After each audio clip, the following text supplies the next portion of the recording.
Fala pessoal, sejam bem-vindos ao Arena Ambiental.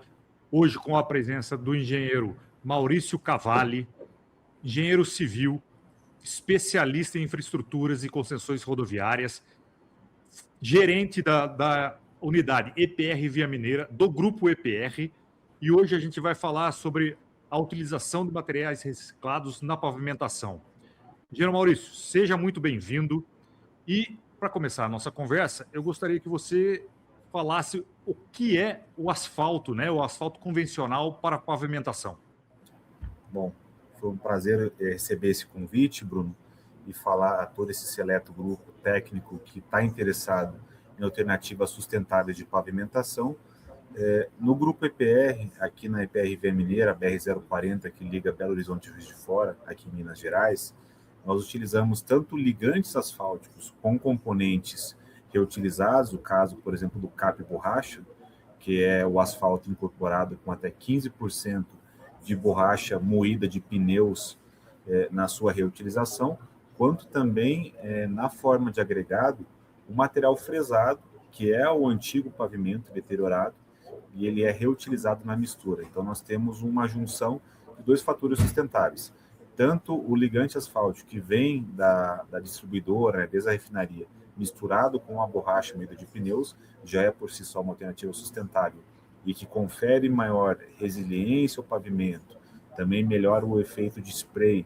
Quando nós temos sob chuvas o pavimento, ele consegue melhorar a absorção da água e ainda a resiliência desse material asfáltico ao longo da vida útil. Temos aqui também no grupo EPR a inserção do material fresado numa faixa de até 20% da composição do material pétreo com esse material fresado. É um material que ele é processado, ele é selecionado, e então ele é incorporado à mistura do concreto asfáltico. Com isso, temos uma economia circular que é gerada na forma de redução do consumo de agregado do material pétreo, a reutilização do material que é proveniente do próprio programa de requalificação da rodovia. Não temos o descarte desse material que antigamente era um resíduo de baixa qualidade, então ele é reprocessado e nós temos um pavimento durável com a mesma qualidade de um pavimento puramente original e ainda sustentável para o nosso ciclo econômico. Engenheiro Maurício, você já começou dando uma explicação ampla e muito boa, né? Mas agora especificamente, né, e para a gente já contextualizar, entender um pouco melhor, e falando também, já especificamente, sobre os materiais reciclados, quais são os materiais reciclados que a gente pode utilizar para pavimentação, ou no asfalto, ou fazer essa liga no asfalto? Você pode esclarecer um pouco melhor para a gente essa dúvida? Hoje o nosso uso está bastante difundido no material fresado, né? Então, que é o próprio revestimento asfáltico deteriorado, que ele é requalificado na forma de britagem, na forma de segregação do material, para ele voltar a ser incorporado na massa asfáltica. Mas a pesquisa, né, da engenharia rodoviária não se restringe a isso. Hoje existem outras pesquisas, mais no âmbito acadêmico, que procuram utilizar diversos materiais, até alguns materiais provenientes de outras indústrias, desde escórias de siderurgia, materiais até de um ciclo de economia, às vezes do agronegócio, né? Então, a questão da economia circular e de que materiais podem ser aproveitados nessa usinagem com a economia circular, ela vai muito também da cadeia de suprimentos, de insumos que você tem na região. Então, digamos que temos uma instalação de uma siderurgia, né, uma fábrica de aço nas proximidades. Como o transporte também é uma questão muito sensível na construção de rodovias, e esse material ele pode ser testado e pode ser eventualmente incorporado na pavimentação. Então, para dar um exemplo aqui mais amplo, além do revestimento do concreto asfáltico, a gente tem esse material fresado, temos aqui nossos projetos, na camada de base que antecede esse revestimento, também a utilização do fresado, só que com cimento, para poder conferir uma nova rodovia com uma vida útil, uma base recuperada. Ainda na camada de subbase, que é a camada de baixo, temos experiências agora em teste em laboratório para um futuro projeto de solo, o solo, a argila local, misturada com essa escória siderurgia, que acaba tendo um ganho significativo no suporte do solo, acaba se tornando uma camada resistente e que também reduz a expansão desse solo. Então, você sai de um solo original que ele tem características mais pobres, com a incorporação de uma escória de siderurgia de aço, você tem uma nova camada. Então, temos subbase, que ela pode ser sustentável, assim como a base de fresado, e, por último, o revestimento, também contando com esse reaproveitamento do material fresado. Maurício, perfeito. Agora, eu queria fazer uma pergunta. Você falou da incorporação desses materiais reciclados no asfalto. Me diz uma coisa, em relação à qualidade do asfalto, né? Eu acredito que seja um mito, né? Que seja pior ou melhor. O que você pode nos dizer sobre isso? Bom, sobre a qualidade, primeiro, né, os controles eles devem ser mantidos para qualquer tipo de finalidade de produto, mas exige uma atenção para alguns quesitos. O primeiro é contar com equipamentos adaptados para a reutilização de material fresado, né? Então, tem que ser uma usina dotada dessa tecnologia, né? Ela tem um silo específico para receber esse material, além das usinas convencionais que têm os silos das granulometrias de pedra, que são parte do traço do concreto asfáltico. Nós temos que ter, então, uma usina que tenha esse compartimento específico para receber o material fresado, mas não se limita a isso. Antes desse processo, a nossa origem do material fresado estaria à disposição no estoque ao longo da rodovia, ela deve ser retrabalhada na forma de um destorroamento. Então, além da usina preparada para receber esse material fresado, deve se proceder com o destorroamento. É um equipamento semelhante a um britador móvel, né? Tem uma britagem ali de mandíbula. Então, o fresado que ele vem de maneira bruta, ele passa por essa mandíbula e é separado em peneiras, né? A partir da peneira separada na granulometria correta que a gente espera aqui para o traço, para a dosagem do concreto asfáltico, esse material, então, ele é isento de impurezas nesse processo e também já na granulometria esperada, ele é destinado à usinagem, ao silo específico da usina, e aí a gente consegue ter uma massa de qualidade. Com relação aos controles de qualidade, né? É importante se verificar muito o teor de betume, o teor de CAP, lembrando que o fresado, ele é um asfalto antigo que contém ali um resquício desse material. Então, se não for considerado que ali existe um resquício de asfalto, ele pode gerar até uma exudação, ou seja, um excesso do CAP, do ligante, na mistura asfáltica nova. Então, deve-se considerar que ali existe um asfalto residual, né? Não é em excesso, mas ele confere ali, a depender do teor que você coloca. Então, digamos, para 20% de fresado numa massa asfáltica, você pode considerar que vai ter cerca ali de 0,5% do teor de CAP adicionado à massa. Isso gera também uma economia no ligante asfáltico que você vai colocar na mistura, né? Então, tomar muita atenção com esse teor do CAP que vai ser adicionado, e depois da aplicação, a compactação, né, que vai ser conferida. Então, tem que ser uma compactação entre 97% até 100%, e para a gente se conferir também a questão de vazios, né? Vazios, eliminar qualquer tipo de segregação na mistura, por isso a temperatura da mistura também, desde a usinagem até a rolagem e compactação, ela deve ser conferida a todo tempo. Maurício, você falou na qualidade, e vou colocar dessa forma, da fabricação, mas quando a aplicação desse asfalto, existe um monitoramento do desempenho, né, da qualidade após a aplicação, né? Como que vocês monitoram essa qualidade? Bom, a gente tem as nossas aplicações aqui na pista com esse material reciclado, esse material fresado, elas ainda não foram submetidas a todo o ciclo de vida útil que nós previmos. Então, algumas aplicações estão datando agora de 6 meses aproximadamente, e agora, aqui em Minas Gerais, entramos num período mais chuvoso, característico do verão. Então, de dezembro até março, é o período que teremos as maiores precipitações e é onde o pavimento, de fato, vai ser colocado à prova. Que além do tráfego muito intenso na rodovia, que ele chega aí a ser 70% de tráfego comercial pesado, nós temos o período chuvoso, que acabam imprimindo um desafio maior ao pavimento.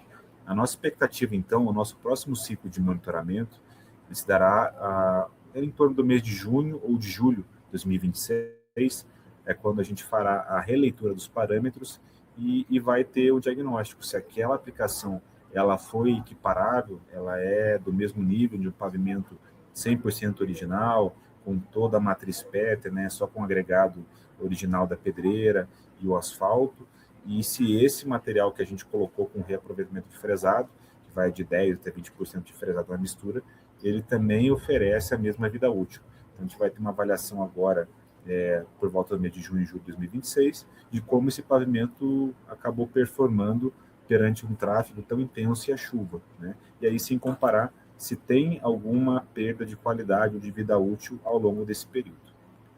Maurício, eu imagino que para você fazer esses testes, fazer a incorporação de material reciclado, existem normas específicas no Brasil, normas internacionais. Você poderia falar um pouco sobre essas normas e como se encontram, onde se encontram essas normas? As normas que a gente segue são as mesmas, geralmente as normas DENIT, são as normas federais aqui do Brasil, que são predominantes, né? Vários grupos de concessionários de rodovias possuem suas próprias especificações. Então, aqui no Grupo EPR, nós estamos agora estruturando a área de qualidade, não só de pavimento, mas de todas as disciplinas e serviços. Nós já temos manuais de qualidade que trazem a gama de ensaios necessária para aferir o desempenho dessas misturas asfálticas. A especificação EPR ainda não tem, por isso ainda segue a especificação DENIT, tanto para dimensionamento quanto para avaliação dos parâmetros. Então, na especificação DENIT, nós temos, por exemplo, quais são as taxas de aprovação, reprovação, é avaliado até o teor de asfalto ao longo das misturas, é utilizado também como um critério de medição depois para as empreiteiras, né, para saber se esse pavimento está aderente à expectativa e não só se ele está ok ou não ok, liberado ou não para execução, mas também é uma análise estatística que é feita de acordo com a norma do DENIT, que acaba aferindo uma espécie de desvio padrão para saber se ao longo da produção, ao longo dos segmentos, está tendo um descolamento do esperado. Então, a norma DENIT nas rodovias brasileiras, né, todas as condicionantes para pavimento flexível são aqui as mais indicadas para esse quesito. Engenheiro Maurício, a gente falou sobre a qualidade, mas eu imagino que vocês já tenham em mente a durabilidade, né, a longevidade. Vocês já têm algum estudo indicando o tempo que vai durar esse asfalto? Ele é o mesmo que o asfalto convencional? Sim, a expectativa é que dure o mesmo, né? Esse processo, ele não pode ser apenas um processo de economia financeira sem ter a mesma durabilidade, senão a gente estaria ainda contra o princípio da engenharia e do próprio projeto aqui da vida útil. Por isso que a nossa primeira avaliação empírica do desempenho dessa durabilidade se dará agora quando o pavimento fará aniversário, né, de um ano, nos próximos meses de junho e julho. A gente vai saber se realmente ele teve um controle de qualidade adequado e se ele resiste da mesma forma aos esforços do tráfego. Mas a expectativa, o dimensionamento é o mesmo, né? Nós não prevemos nenhum tipo de perda de qualidade por conta do acréscimo do material fresado, do material reutilizado na mistura. A premissa é se manter a mesma vida útil, o mesmo desempenho. Engenheiro Maurício, passando aqui para uma questão de ambiental, né, e econômica. Para além dos ganhos ambientais, né, na incorporação de materiais reciclados no asfalto, que eu gostaria que você citasse alguns, quais os ganhos econômicos que a gente pode ter na incorporação desses materiais reciclados? Perfeito. Bom, então, além do primeiro ganho, que é a eventual redução do agregado do material pétreo, que seria um material mineral originário de uma pedreira, né? Lembrando também que esse mineral é um recurso finito, então teria aí na faixa de 20% até talvez 30% do agregado economizado. Como eu falei, o material fresado ele vem com um asfalto antigo incorporado, envolto naquele agregado antigo, né? Então, automaticamente ele pode produzir uma redução do teor de asfalto que você vai adicionar na mistura com o material reciclado. Com 20% de material fresado na mistura, pode-se economizar até 0,5% de um teor de asfalto. Então, supostamente, nós temos uma mistura que o traço, a dosagem daquele traço é de 5% de teor de asfalto, originalmente falando. Se você utiliza 20% de fresado no lugar do agregado, Além dessa economia do agregado, você tem ainda mais 0,5% do teor de asfalto, ou seja, de 5% vai para 4,5% de teor de asfalto embutido na mistura. Sendo que o asfalto é o insumo também finito, né, derivado de petróleo, e é o insumo mais caro da mistura asfáltica. Além dessa questão de insumos, né, então do asfalto, que é o componente mais nobre, e do agregado, que é adicionado aqui no fresado, nós temos também outros tipos de economia que podem ser derivadas. Se você tem menos asfalto, você pode economizar no aquecimento desse material na usina, então você tem uma economia na queima ou de gás, né, qualquer combustível que seja da usina para poder fazer esse aquecimento, e há outras possibilidades também. Esse tipo de mistura pode também ser adicionado alguma espécie de aditivo que seja rejuvenescedor. O que esse rejuvenescedor pode fazer? Né? Um aditivo químico que ele vai melhorar as propriedades de envolvimento do asfalto com essa pedra ou com esse fresado, e ele pode, inclusive, demandar menos calor para aquecimento da mistura. Então, a gente passa de um CAUQ, que é um concreto asfáltico usinado a quente, que é usinado a 175 graus Celsius na usina. Com esse rejuvenescedor, ele pode ser usinado com a mistura morna, que vai ficar ali em torno de 130, 125 graus Celsius na mistura, né, na usina. Então, essa diminuição sensível de temperatura, ela gera também uma economia no combustível de queima, né, que é utilizado na usina, que pode ser gás, pode ser óleo, diesel, né, então outros tipos de combustível. Além disso, no final do ciclo, se você eventualmente trabalhar com a mistura morna, na aplicação da pista, a energia de compactação necessária será menor. Então, você pode, inclusive, economizar no combustível de equipamentos, como o combustível do rolo compactador, ou seja, com menos passadas desse rolo, você consegue conferir a mesma compactação, o mesmo grau de compactação do que se fosse, por exemplo, com 6 passadas no ciclo de rolo chapa ou rolo pneu, às vezes com 2 até 3 passadas de rolo, você teria a mesma compactação, ou seja, também uma economia do combustível no equipamento lá na ponta do processo, que é a parte final, que é a compactação. Então, juntando os elementos, né? Temos o agregado, que é primeiro, então, esse material PET que ele é economizado, o asfalto, que é o material mais nobre, o combustível de queima da usina, e também temos, no caso aqui, um potencial que seria o quarto fator, que é o combustível dos equipamentos, se você aí colocar um outro componente à mistura, como um aditivo químico, um rejuvenescedor, que pode dar mais qualidade e evoluir para uma mistura morna desse material. Maurício, perfeito. Você falou dos benefícios, mas eu acredito que até vocês encontrarem o material ideal ou fazer a incorporação, existam muitos desafios. Você pode citar os principais desafios para pensar na incorporação desses materiais reciclados? Bom, Bruno, o primeiro desafio que a gente destaca é a adaptação do próprio setor a essa nova toada de economia circular, né? Então, o setor de engenharia ele tem as suas nuances e é importante então contar com parceiros comerciais, parceiras empreiteiras que sejam adeptos dessa filosofia e que estejam interessados no investimento de tecnologia, né? Exige um investimento inicial para poder reformular o seu parque de equipamentos, de máquinas, e aí sim conseguir aproveitar ao máximo esses insumos disponíveis no próprio reuso, né? Então, o primeiro desafio é esse, né? Então, é contar com parceiros que estejam com a mesma mentalidade, no caso aqui da empresa onde eu trabalho, do Grupo EPR, para poder aproveitar esse material. Sem essa cooperação, o resultado ele acaba não tendo o sucesso devido. A outra é ter esse cuidado no manejo do material, né?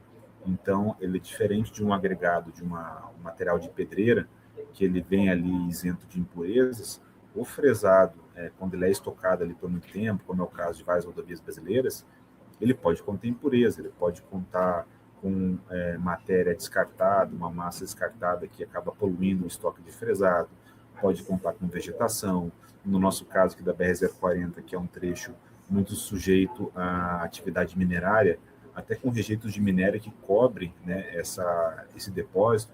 Então, o nosso trabalho é segregar e deixar esse material fresado, que é nobre, livre de impurezas. E aí sim, na granulometria correta, poder aproveitar dentro das suas condições, desde que tenha então essa usina, esse aparato preparado para a gente poder processar e utilizar ao máximo essa matéria-prima disponível.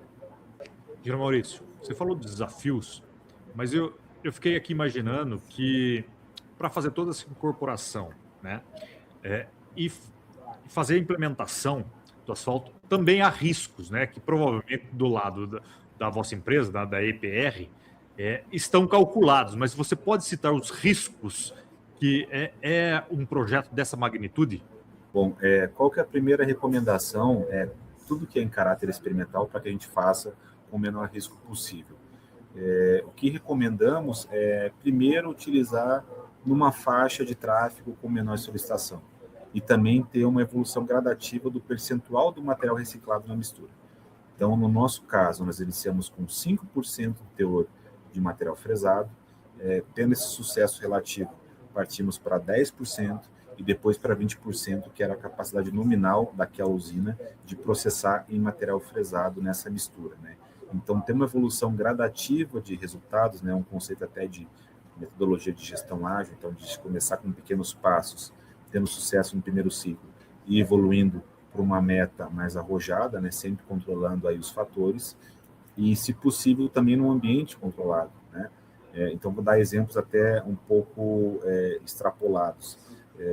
Em rodovias que têm uma necessidade de preenchimento, desnível de acostamento, pode utilizar misturas com até 100% de fresado, né? Alguns países do mundo têm usinas já preparadas para 100% de material fresado. Mas então recomenda-se o quê? Um acostamento que ele vai ter uma solicitação muito menor de tráfego.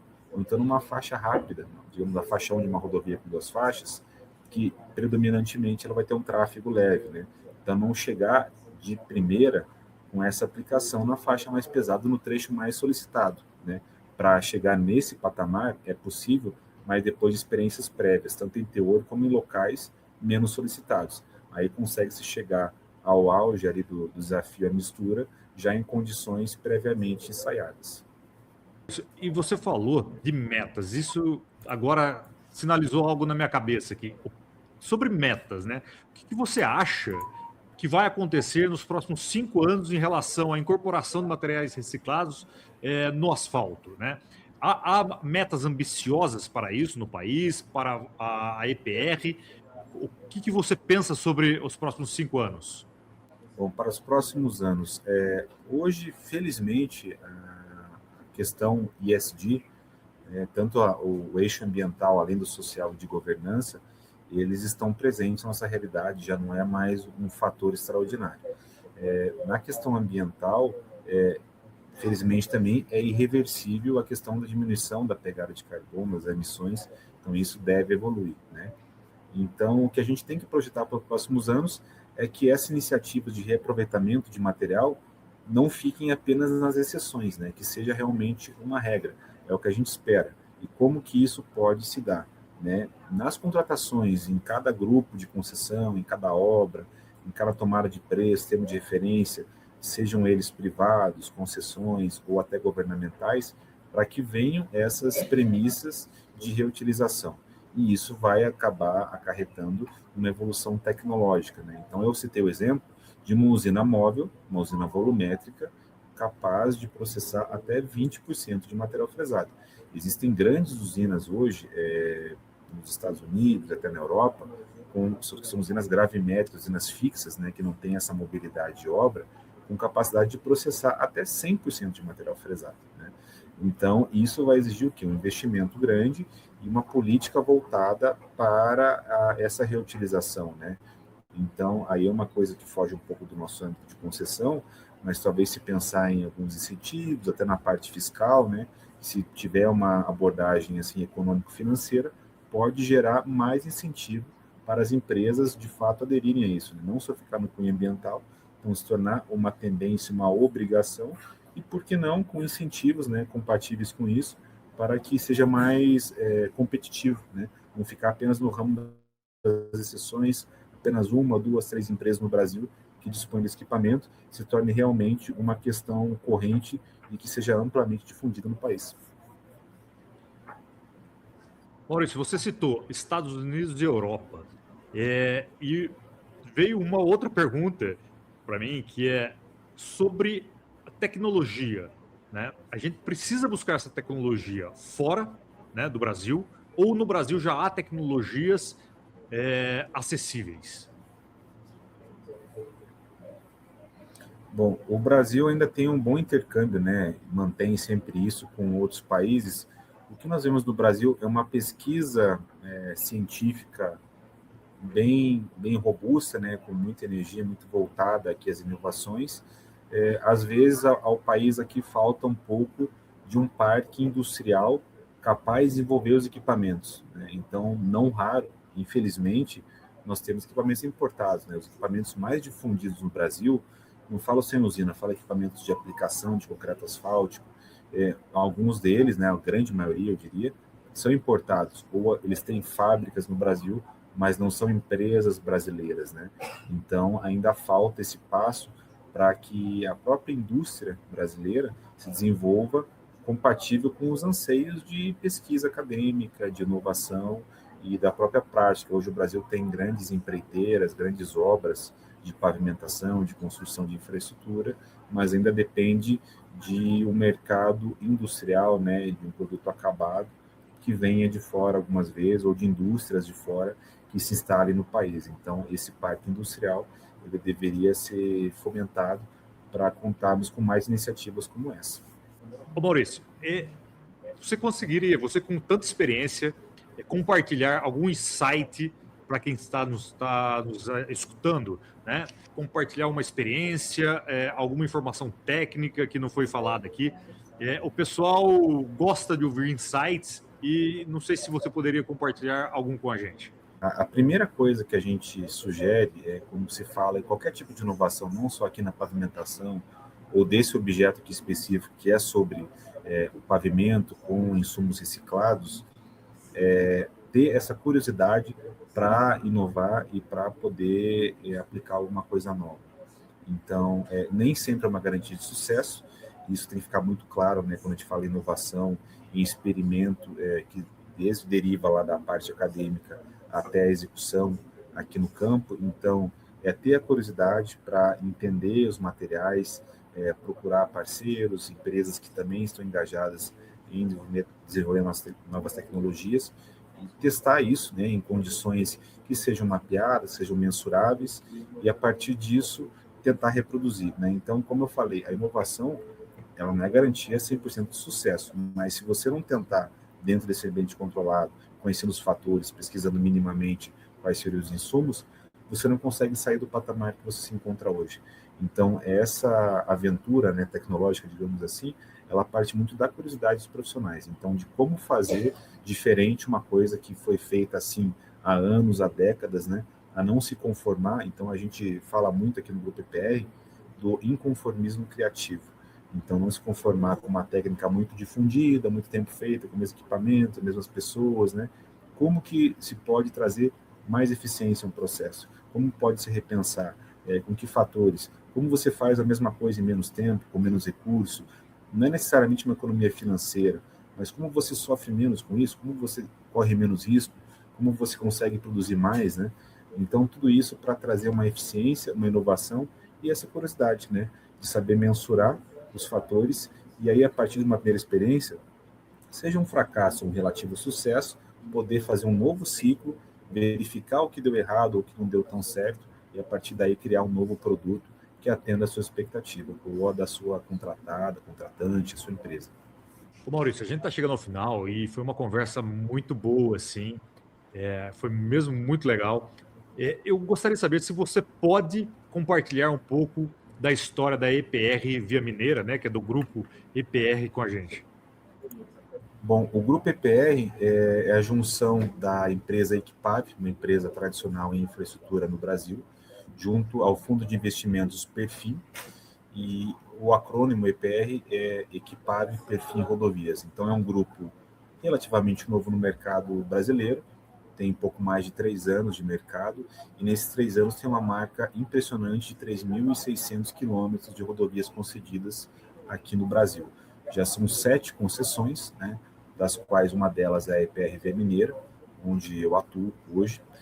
São hoje 4 concessões do estado de Minas Gerais e mais 3 concessões do estado do Paraná. Então tá bem dividido aqui sudeste e sul do Brasil, com rodovias de alto tráfego, e o Grupo EPR continua estudando vários ativos, participando de quase todos os leilões de rodovias federais, especialmente, que se mostram muito competitivos e que necessitam de empresas capazes, né, com não só a ousadia, mas a capacidade técnica e financeira. Então, acho que esse é um bom resumo do PPR, para poder trazer ao Brasil, ao usuário brasileiro, o que a gente tanto espera, que é uma infraestrutura adequada para poder fazer uma logística, um escoamento de safra, um escoamento de bens e pessoas, principalmente, né? Nosso objetivo aqui é trazer segurança às pessoas, a salvar vidas, e para que tenha uma convivência segura e harmoniosa no trânsito entre todos os atores, né? Entre o veículo pesado, o veículo leve, entre as comunidades, as pessoas à volta.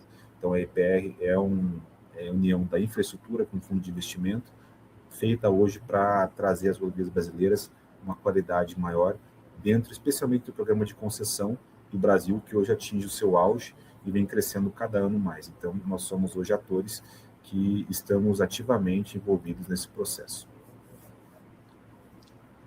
Maurício, foi uma conversa muito boa sobre incorporação de material reciclado em asfalto. Quero agradecer o Grupo EPR, a disponibilidade do engenheiro Maurício aqui para a gente. Muito obrigado por essa conversa. Espero que no futuro a gente possa ter mais conversas e agradeço a vossa participação.